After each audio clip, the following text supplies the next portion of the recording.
Purpose. How you doing, AJ? I'm doing good, man. Just trying to Shaking save my shaking voice. that. You gonna make it. You gonna make it. Yes. There are a lot less responsibilities on that side of the glass for 4 hours. You don't have to. I wonder how many words I wound up saying during the show. I thought about that the other day. Yeah. And then how many shows have we done? 16 years. It's probably millions of Yeah. words. Two or Yeah. three of them made sense. Yeah. You know what Yeah. I'm saying? We had.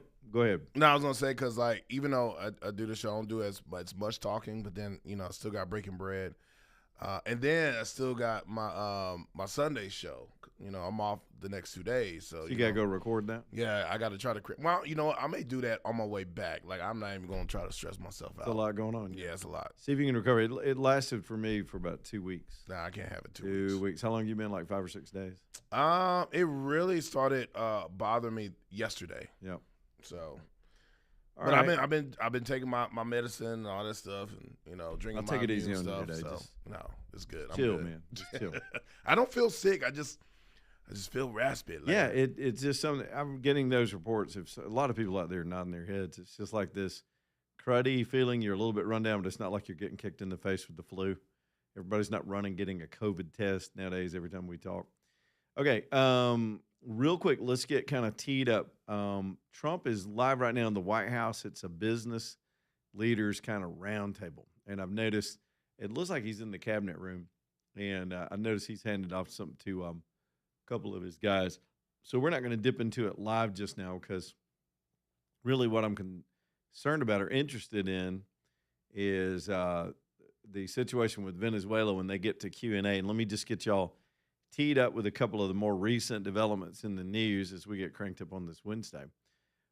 We have just seized a Venezuelan oil tanker that had launched, I suppose, from Venezuela. I don't know if it was coming to or from. My understanding is it had left Venezuela, probably loaded down with their product, and the United States government, has seized that sucker. It's basically how you would enforce with the naval blockade an oil embargo on a country that basically outside of narcotics, that's all they got left. They ship out oil, they ship out drugs, and we're boxing both ends. So I would imagine Trump's going to get questions about this seizure and what is that? Is it the next step in this showdown with Maduro? You've got European leaders now calling for Maduro to just go ahead and step down. He lost the election, reinstalled himself. The country wants him gone. He's a total thug dictator, and we're trying to put pressure on that situation. The picture is really bigger, and we've talked about this on and off for a few weeks. Venezuela is a domino in our hemisphere, and we're trying. It looks like what we're doing, and hallelujah, is that we're reestablishing something most people that understand history know as the Monroe Doctrine. And if you've forgotten what that is, and we don't teach the kids anymore, so they have no clue. That was the idea that we had sent a letter to Europe, basically, under President Monroe. Jefferson also had a lot to say about the subject as well, but that we would protect this hemisphere, that we did not want the Europeans meddling in this hemisphere at the early founding of the country. And we also agreed we wouldn't mess around in their hemisphere. It'd be hard to argue that we're not messing around in their hemisphere to some degree. And they invite us to because they want us to get involved in their wars and their conflicts. But we're reasserting world order in that way. The United States, we're Big Daddy Fuzzy over here, and we're going to look out for our neighbors in this part of the world. And our alliances with South American countries and Central American countries, especially once we get the immigration issue smoothed out, could be an incredibly prosperous one for all the countries involved. But in the same sense, we've got to allow people to be free, like in Venezuela. We can't claim to protect our hemisphere and allow communism to take hold, or socialism, or in this case, narco-terrorism. And so there'll be a lot said about this, I suppose, in this roundtable this afternoon. And when we get to that, we'll get to that. AJ, keep a listen when you hear them go to reporter Q&A. I'm interested in the business portion of this, but we never know how long it's going to go. He's got the CEO, Michael Dell of Dell Technologies, there with him, he and his wife gave that generous gift to the childhood savings accounts the other day of $6.5 billion. Still, people made fun of his wife's face. But, he's been married to that woman for like 40 years. I mean, they've been together since the 80s, and people still want to trash it, but whatever. So we'll keep an eye on that and see what the president has to say. He can make a headline any minute now.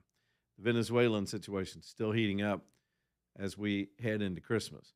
In other news, the Federal Reserve today did lower interest rates 1/4 point. Well, what they really did, and we sort of broad brushed that, they lowered what they call the target rate for bank to bank lending. To put it in basic terms, it's institutional lending.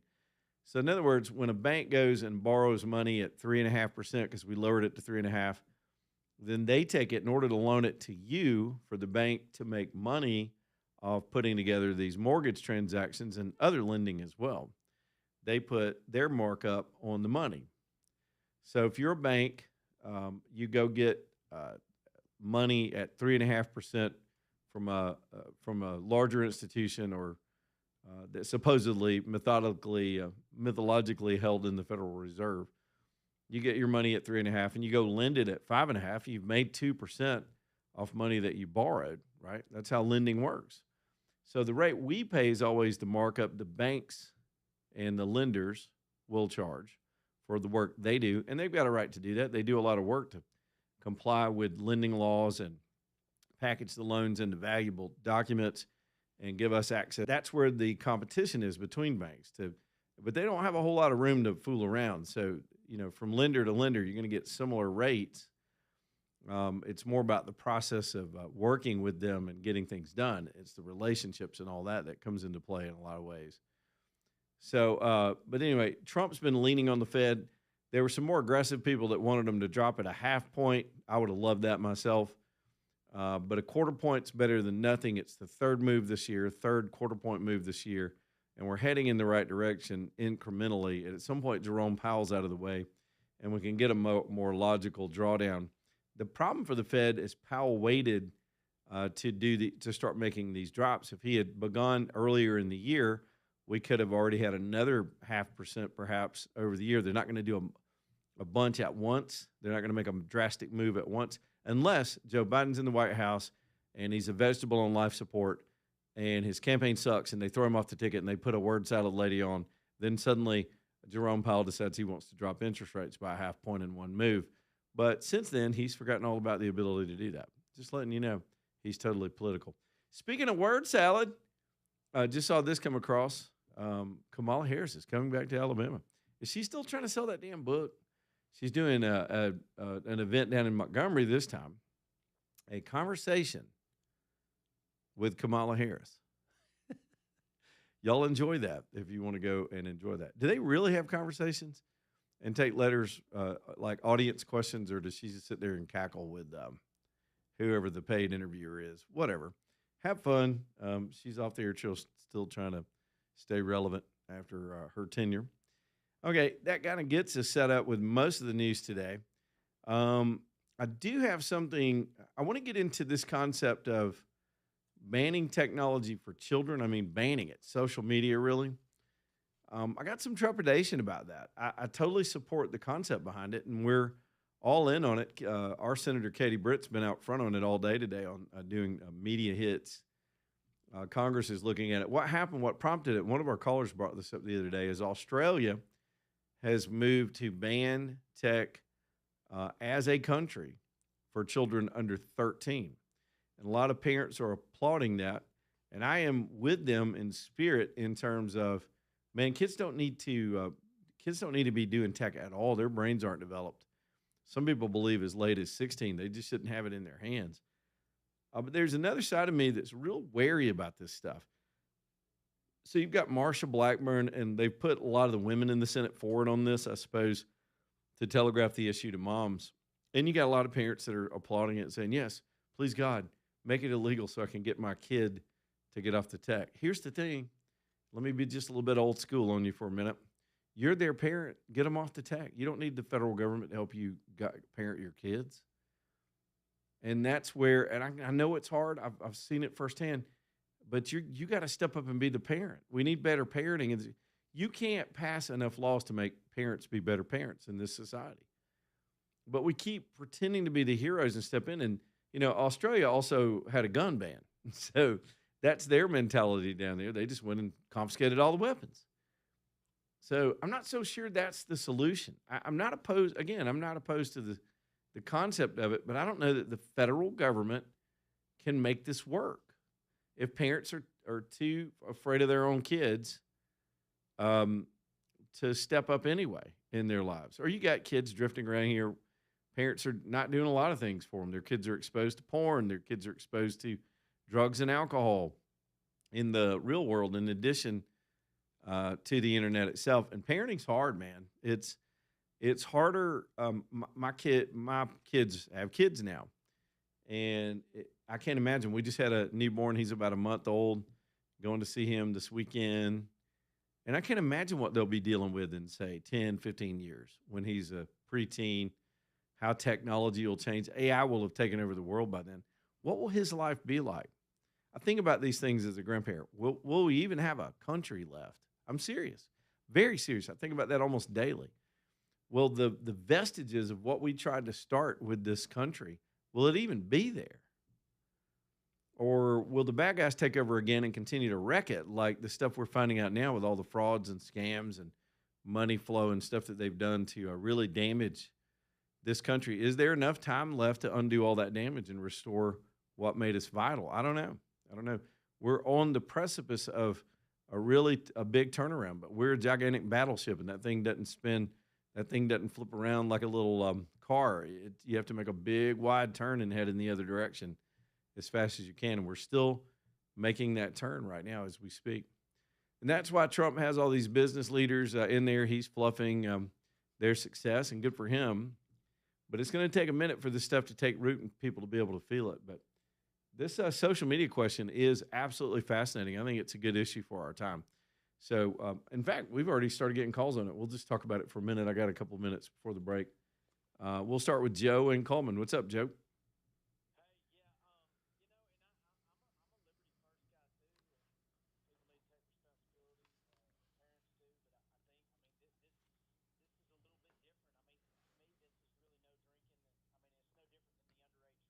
Yeah, that's true. And you could put the onus with the federal government. You could put the onus on the tech companies to police it as well and help the parents. And I could see that argument. Yeah, that's true. That's true. Good point. No doubt.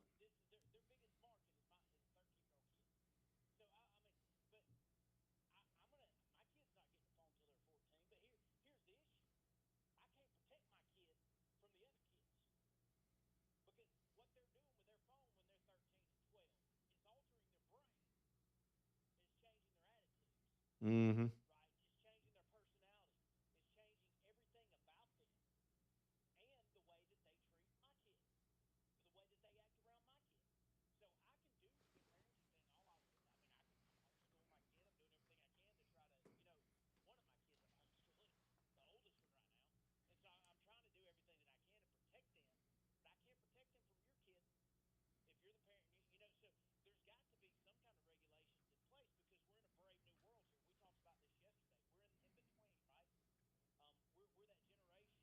We're the bridge. We're that bridge. Yeah.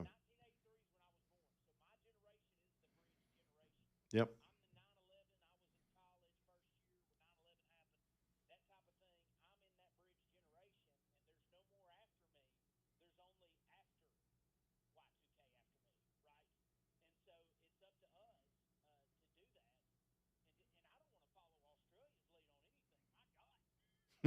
Yeah, no doubt. I know that's what made me knee jerk on it. Yep.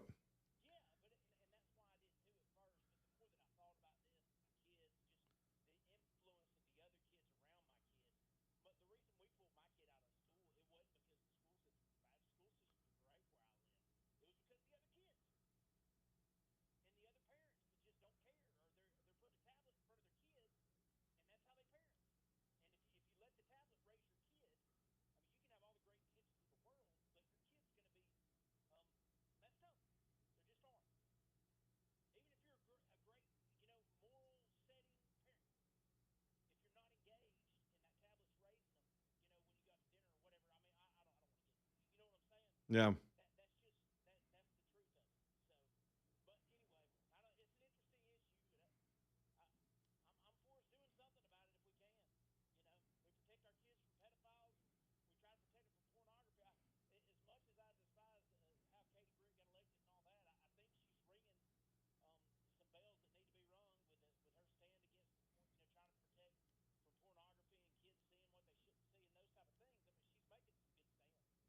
Well, that's a question. Good call. Excellent call, Joe. That's how you do it right there.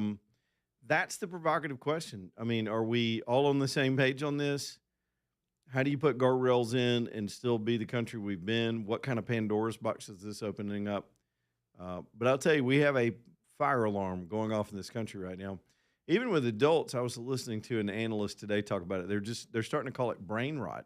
The doctors and scientists that are studying adult addiction to scrolling have a whole condition they now call brain rot. And maybe we'll get into some of that. And some of y'all are guilty of it. I guarantee it. I passed a woman on 280 today. I wanted to just get out of the car and just set her car on fire because she was on her phone blocking almost the entire road, weaving around, driving too slow. People are so addicted, they're putting lives in danger because they can't put the phone down and drive the car. Axiom Tax Resolution Group, 205tax.com, 205tax.com. Bringing you the show tonight. That's Perry Cronin and his whole crew. Look, if you're facing a doom and gloom because of the IRS, and that's easy to do, they're tough. They will not tell you the laws that protect you. They will harass you to get their money. They want their money, and you cannot run from them. They know where you are. They can freeze every asset in your life. They've got a lot of power. The truth is, though, you can settle that amount that's scaring you to death for a whole lot less than you owe by working with them, by turning around and facing it and applying all the programs that are available. Perry Cronin at Axiom knows how to do this. I wouldn't dare suggest that you even try to do this without his help. You need a professional, and he's local, and I love that fact that he can sit down with you face to face and get this stuff worked out. It's Axiom Tax Resolution Group, 205tax.com. Let Perry help you get it off your mind, get it off your back. There's a whole nother deadline coming. Maybe that's the one you're dreading because you know there's going to be a big bill next year in April. Go ahead and get started now before the end of the calendar year and make the right moves. With Perry Cronin and Axiom, it's 205tax.com, 205tax.com. The phone number is 205-872-1100 Axiom.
All right, y'all, 226, Leland Live Talk 99.5, Allen and Company, ready to hook you up if you're looking last. It's really kind of last minute, isn't it? Well, I don't know. You still got 15 days.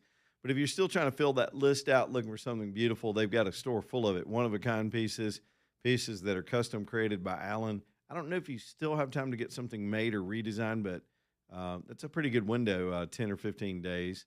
Y'all reach out to Allen and let him become your personal jeweler.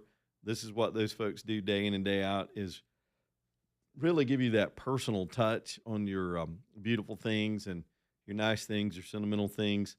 For me, the redesign, they can take Mama's piece and turn it into something beautiful. They can upgrade those wedding sets if you've been married for a long time for an upgrade. All of these things available to you. Cleanings, other repairs, broken chains, all the stuff. Allen at Allen and Company over in Vestavia. And the whole Thompson family. I love a good family business, and I'm proud to have so many of them on the show. Of course, this is one of them, Allen at Allen and Company. All right, I was watching Trump's body language. It doesn't look like he's gone to Q&A with the reporters yet. No, is he that has what you're not. hearing in there? All right, so we're just kind of keeping an eye on it. We may peek in. Let's just listen into it for a minute because I'm following a couple of other things. I need to talk about this Erica Kirk, sort of Candace Owens ridiculousness that is surfaced online. Erica Kirk spoke out about it today. It's pretty compelling, very emotional response to all the it's part of the madness of the internet. We were just talking about it with adults having, brain rot from all the scrolling. I'm going to play that soundbite for you when we come back. It's a little over a minute long, and I want y'all to hear that because I think it was a fascinating moment. We've got to move on as adults in this country at some point, especially in the face of tragedies like that assassination that we all went through this year. Okay, let's listen to Trump for just a second. AJ, we'll go ahead and stay on the bottom of the hour break. We'll come back and deal with the other stuff when they get to reporter questions. Maybe Trump will have something to say about the Venezuelan thing. Here's Trump. Doesn't mean we're going to raise interest rates and try and kill it. It means that instead of 4% GDP or 3%, which I said so wonderful, 3%, it should be able to be 20 or 25%. I don't know why it can't be. You shouldn't kill it. And so we hope that if this country announces great results, because you're going to see great results over the next couple of years, all these plants, and I'm not just talking about AI. We have the biggest number of auto plants planned. Toyota just announced $10 billion in plants built in various couple of locations, few locations in the country, just a little while ago. They're all coming here. They're coming here because of tariffs, because they don't want to pay tariffs, but they're coming here because of the election and the mindset. So Trump there's a soundbite from earlier. He did speak to the Venezuelan issue. We'll play that for you when we come back to saying that it was the largest one overseas and, quote, now other things are happening. What is that? What is that, Trump? Okay, back in a minute.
All right, okay. Lonnie's Furniture Company bringing you the show this hour. Lazy Boy would be a mighty fine gift for somebody. A lot of times we're talking about the ladies with some of our advertisers, but ladies, the fellas would love a Lazy Boy. Maybe, do they make a line called Lazy Gal? Because there's some lazy chicks out there too that would love one.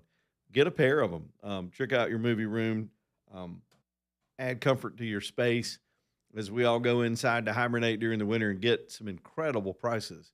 Their prices actually beat some of the Lazy Boy stores because of the volume that they carry and the selection that they have, and they got everything. They got smart ones, they got dumb ones, they got fabric, they got leather, they got motion, heat. Some of them have massage capabilities in them, memory settings. It ain't your daddy's recliner. These are super nice. So look at that for gift giving this year, and just generally, this is a good weekend. Kind of a lull in the football action. Not much going on unless you're going out hunting or something. Go see him at Lazy Boy in Kimberly and let him show you around. Not Lazy Boy, Lonnie is. And get a Lazy Boy or a Bassett or the Stressless line or any of those things. It's Lonnie is Furniture Company, almost an acre of selection under one roof in the little town of Kimberly, right in northern Jefferson County, right off the interstate, right off the 280 exit. It's Lonnie is Furniture Company, LonnieIsFurnitureCompany.com. Okay, so Trump did briefly speak to the Venezuelan situation. We have seized a massive oil tanker. My guess is it was leaving Venezuela full of oil. We seized the tanker. That's clearly a pressure tactic on what's left of their oil economy that the commies didn't ruin. Here's Trump from just moments ago. Now, the event's still going on, and we're going to go into it, but I wanted you to hear what he's already said about it because this is a big deal that's happening to our south.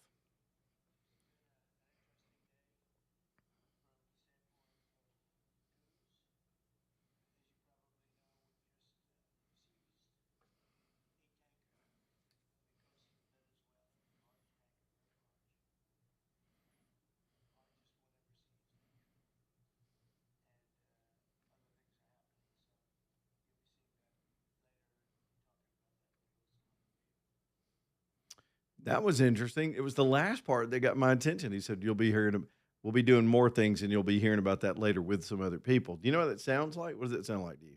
You know what it sounds like to me? They got some other stuff going on. It sounds like we're going to have a Department of Defense briefing this afternoon on some kind of military action. And that would be natural.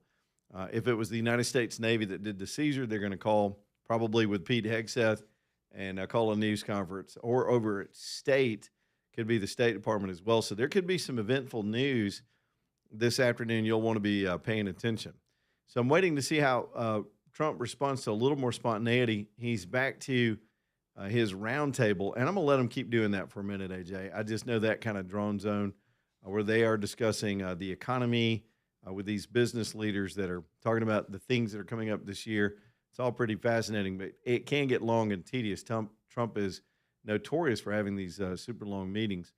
But let me flip the script while we wait on that and any other developments on the more breaking and more urgent news.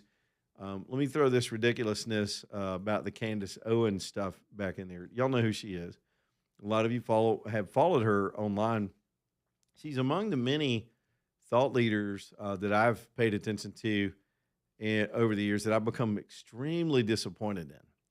And it's as if she really has had some kind of mental breakdown.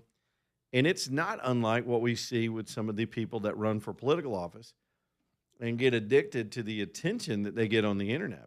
In order to sustain that, they've got to continue to be bombastic and to draw clicks. And there's a outrage culture that's built around that. In fact, the psychiatrist and psychologist, I guess, the panel that I was listening to today about the idea of brain rot, say that there's a phrase for it, and they call it rage bait. They say that that's one of the leading contributors. It's addictive. People are voyeuristic. They see somebody calling somebody out, and it starts when we're in school. You remember how somebody say, "Hey man, he talked about your mama. What are you going to say?" And then he says something back, and then everybody's in the parking lot after school. That's the way we used to do it before social media. Then people would get their face punched, and it didn't last long because it didn't have the anonymity and the distance of social media. But the human condition to follow these kind of beefs is there, and in a lot of ways, the public, those that consume the internet, we're guilty in this scenario too of having this back and forth to become where it's untenable for the real world. And that would be a grieving widow who's out promoting a book that her dead husband wrote before he died. She's trying to get it promoted. And all she gets are questions about the conspiracy theories that this nut job, Candace Owens, she has devolved into something that makes no sense, that she keeps putting out there and keeps dodging when it comes to her responsibility. So she's killing her own reputation, click by click. And now she's outraged Erica Kirk. Erica Kirk, for her part, thrust into the spotlight. None of us really know who she was. I didn't follow Turning Point close enough to know who Charlie Kirk's wife was. And then she suddenly was thrust onto the scene because of the death of her husband. Handled it with grace, handled it with Christian dignity. She's been properly and appropriately quiet since then, except for promoting Turning Point, appearing at some events. She's not engaged in going back at particularly Candace Owens and any of the other weirdos that are out there trying to stir up dissension. So she spoke for herself today when she was, I believe this is on, what's her name? Harris Faulkner's show, who I think personally is the best interviewer in television. She and probably Bill Hemmer. And I've studied these people for a living, right? People that know how to interview a guest and not talk over them and not lead them with questions. Just ask them questions that are going to get a real response. Harris Faulkner is just among the best. She's so smart. And she asked the right question to get Erica Kirk to finally go off on this situation. And look, we don't engage in this stuff. I've got my own show. I don't care about anybody else's podcast. But I thought it was important that you hear what she had to say on behalf of not just her family and her dead husband, but the people that still work there and are trying to go about their lives.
So what'll happen from there? She'll just wind up feeding the beast, right? That's just how social media works. So there'll be a response, and everybody will be waiting on it. And then next thing you know, it's Tupac and Biggie.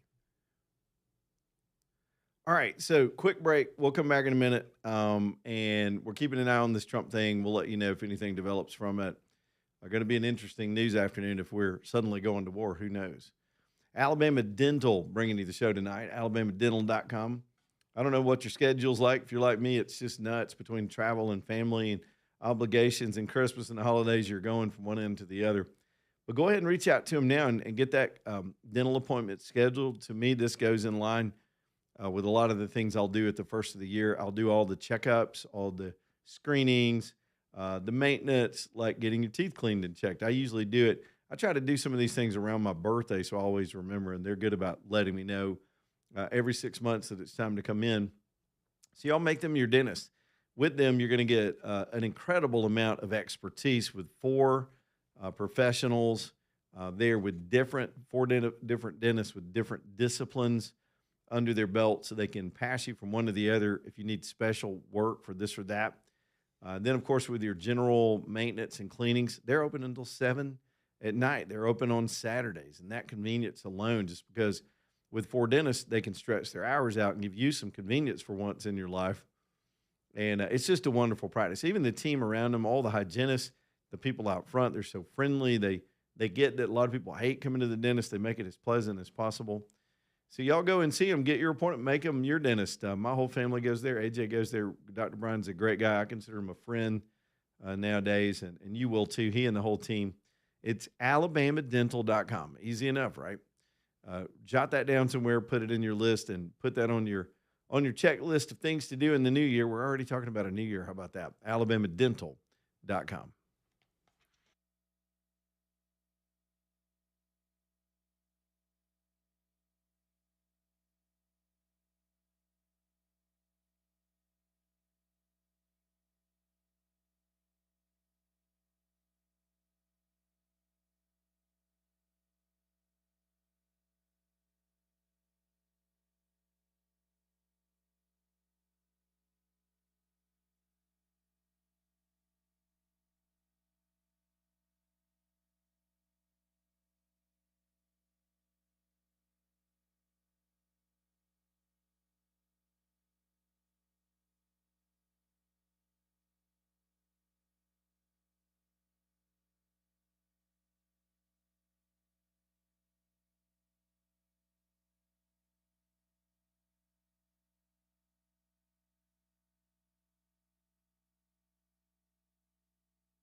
Y'all, All American Metals bringing you the show today as well. That is a wonderful company. If you got a building project plan for the new year, this is turnkey. It'll save you a lot of stress. I've already been through putting up one of these steel buildings, and I'm telling you, I didn't do it the easy way. I did it the piecemeal way, trying to figure it out on my own and do some of the work myself. And it would have been a whole lot easier and most likely cheaper if I'd just gone to All American Metals, because they are, again, they start with design. If you know what your site is and what your use is, they'll help you with the design elements, get it all drawn for you, get you a set of stamped plans, which you're going to need in order to be able to, in some cases, get approvals for your zoning restrictions, and all these things. And then, of course, you might need them for your finance operation and everything like that. Whether it's commercial or residential, they'll get you the plans. And when you give them the green light, when you're ready to go, they'll get the building put together for you because they make every component in the building. And they bring it in on one big package and to deliver it to you. They can help you get it erected and built and out of the ground as well, and talk you through some of the other steps that'll be your part of the process. It's really great. Patriotic family, 2 generations deep, been building steel since the 1960s, and this is the quicker, custom, and much stress-free way to do a steel building. Pole barn, barndominiums, commercial warehouses, retail space, all of it. Mini storage, they do those packages too. It's All American Metals, aa-metal.com, aa-metal.com. All right, Trump started taking questions as we were wrapping up that break. He's talking about Obamacare. That's going to die. The Republicans have got to get ready to fix it and save it. We've got a lot we could talk about with that as well. The Venezuelan situation, probably the economy. Let's go. Let's take a listen. We'll make a determination depending on what they come back with. We don't want to be wasting time. Sometimes you have to let people fight it out, and sometimes you don't. But the problem with letting people fight it out is you're losing thousands of people a week. It's ridiculous. The whole thing is ridiculous. Mr. President, 2 questions. One, the oil tanker. Who owns that oil tanker? You'll get that information later. Okay, and have you spoken to Maduro since your last conversation? No, I Has it haven't. only been one conversation? No. And when you say that the European leaders want to have a meeting over the weekend, are you talking about with Zelensky or with them? With Zelensky and us. And you said in an interview yesterday that you think it's time for Zelensky to start accepting things. What things are you talking about? I think he has to be realistic, and I do wonder about, how long is it going to be till they have an election? It's a democracy. It's a long time. They haven't had an election in a long time. It's losing a lot of people.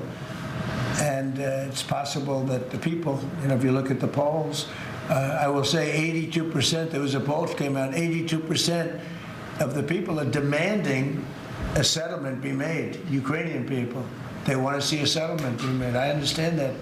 They're losing thousands and thousands of people a week. They want to see it ended. And I do say, at what point, when do they have an election in Ukraine? That's not casting dispersions on anybody, but they do have a massive corruption situation going on there. And they do say, when are they, people are asking this question, when do they have an election? Are they going to have an election? Or are they going to just keep it going like this? So I think it's time to get that war settled. And I think it's a war that can be settled. But it takes two to tango. Mr. President, Warner Brothers, the new owners of Warner Brothers Discovery to make changes at CNN, big changes, and he's spoken to Jared about it. What are you doing with him, or are you sort of wall him off a little bit? So what do you want to know? What changes do you want to see at CNN under new owners? Well, I'm not involved in that. I will be probably involved, maybe involved in the decision. It depends. You have some good companies bidding on it. I think the people that have run CNN for the last long period of time are a disgrace. I think it's imperative that CNN be sold, because you certainly wouldn't want to put people, just leave those people with some money, good money, and CNN, so that they can spend even more money spreading poison, because it's lies. It's a disgrace. So I wouldn't want to see the same company end up with CNN, the same company with money, because right now they don't have too much money. But they have value, I guess, based on the bids. They've got value. But I think CNN should be sold, because I think the people that are running CNN right now are either corrupt or incompetent.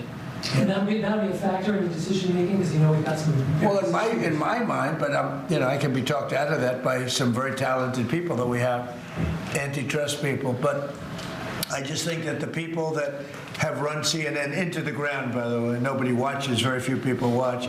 I don't think they should be entrusted with running CNN any longer. So I think any deal should be guaranteed and certain that CNN is part of it, or sold separately. But I don't think the people that are running that company right now and running CNN, which is a very dishonest group of people. I don't think that should be allowed to continue. I think CNN should be sold along with everything else. Sir, Leslie, you spoke about affordability earlier in your remarks and yesterday in Pennsylvania. How much more can we expect to see you on the road kind of delivering that message? And are you worried at all about the Democrats winning a couple more things in Miami and Georgia? I don't worry about it. You know, it's like statistically, it's amazing. When you win the presidency, even if you win by a landslide like we did, and even if you do a good job, and some people say we've done the best opening 10 months in history, you know, in the history of the presidency, I think we have. Who's done better? We ended 8 wars. We have the strongest economy. We have $18 trillion coming in, which is more than any country had, times I think 5 or 6. 18 trillion is a lot even in your standard, right? Yes, sir. Even for that guy, 18 trillion is big numbers. But we have $18 trillion coming in. Pretty amazing, right? I think Qualcomm would be very impressed if they had even a little piece of that. So we've done a great job. But for whatever reason, and nobody's been able to give me an answer, when you win the presidency, you seem to lose the midterms. Even if you win the presidency by a lot and you do a great job as president. You know, some presidents have done good and they've lost. I think it's like 2 times in the last many, many years it's been won. I don't know why. It doesn't make sense. Usually I can figure things out, but I don't know why, but that seems to be. But other than that, we should win because we're doing great. The economy is roaring. I think the economy is only going to go, better with all this money pouring in. We have factories being built, and forget about AI. We have AI more than anybody. We're leading AI by a lot, but we have many car companies coming in from Canada, from Mexico. They're closing up. They're coming in from Mexico. They're coming in from Canada, from Japan, from Europe, all over Europe, Germany, all over Europe. I mean, we're doing great. But for whatever reason, it doesn't matter how well they're doing, good and bad. The bad you understand, but even when a president's doing well, they seem to not do well in the midterms. So we're going to try and change it. There should be no reason for it. If anybody at the table can figure out, Bruce, a nice psychological reason, but so I want to win, and winning the midterms is important. People want us to win the midterms, and I think we have great spirit. We should win the midterms, yeah. Under Joe Biden's administration, and during COVID specifically, Biden removed the safety standards on abortion drugs. Now I'm hearing from a lot of pro-lifers that they're very anxious because yesterday Bloomberg reported that your FDA is slow-walking a review of the abortion drugs that Secretary Kennedy promised. Yeah, How soon do you want to see that? I'll find out. I'll ask them. Do you want to see I don't think they're slow walking anything, but I'll find out. Yeah. Mr. President, Any update on the clashes between Thailand and Cambodia, sir? Yeah, I think I'll have to make a phone call. I was going to say that the Thailand and Cambodia, one of the 8 that I settled, they've been fighting for a long time. They've been fighting for a very long time, many, many, many decades. But I got along great with both. I found they were 2 great leaders, 2 great people, and I settled it once. I think I can do it pretty quickly. I think we're scheduling a phone call tomorrow. Mr. President. With Thailand. On the Fed chair. With Thailand, if you just to answer, Steve, with Thailand and Cambodia, I think I can get them to stop fighting. Who else can do that? Think of it. Settled 8 wars. Every once in a while, one will flame up again, and I have to put out that little flame. I have to put it out, but we're going to put it out again. So I think I'm scheduled to speak to them tomorrow and see if I can. It was unfortunate what happened. I mean, I know exactly what happened. It got it started a little bit, but we'll see if we can put it out. We're interested in the seizure of this tanker. What happens to the oil on this ship? Well, we keep it, I guess. Where does it go? What port does it go to? Well, you have to follow the tanker. You're a good newsman. Just follow the tanker. Do you know where it was going? Was it going to Follow it. China? Get a helicopter and follow the tanker. Is it true it's going to But we're Cuba? going to, I assume we're going to keep the oil. Mr. President, on Fed Chair, Kevin Hassett said you were going to announce your decision within the next 2 weeks. Is that correct? Maybe. Are you doing your interviews with finalists today? Well, I'm meeting with Kevin Warsh today, so I'm meeting with him. And I sort of have a very good idea what I'm looking for. Again, I'm looking for somebody that will be honest with interest rates. That's all. I just want honesty. Our rate should be much lower. Our rate should be the lowest rates in the world. Because all these countries that you see, you know, with low rates, many of them are low because of us, because they suck so much money out of us. But that's not happening. All right, we're going to keep monitoring this as the questions bounce around. If Trump's still in it, we'll maybe rejoin it as we do hour number 2 here on this Wednesday. Man, it's a headline a minute with this guy. Back in a minute. Y'all stay tuned.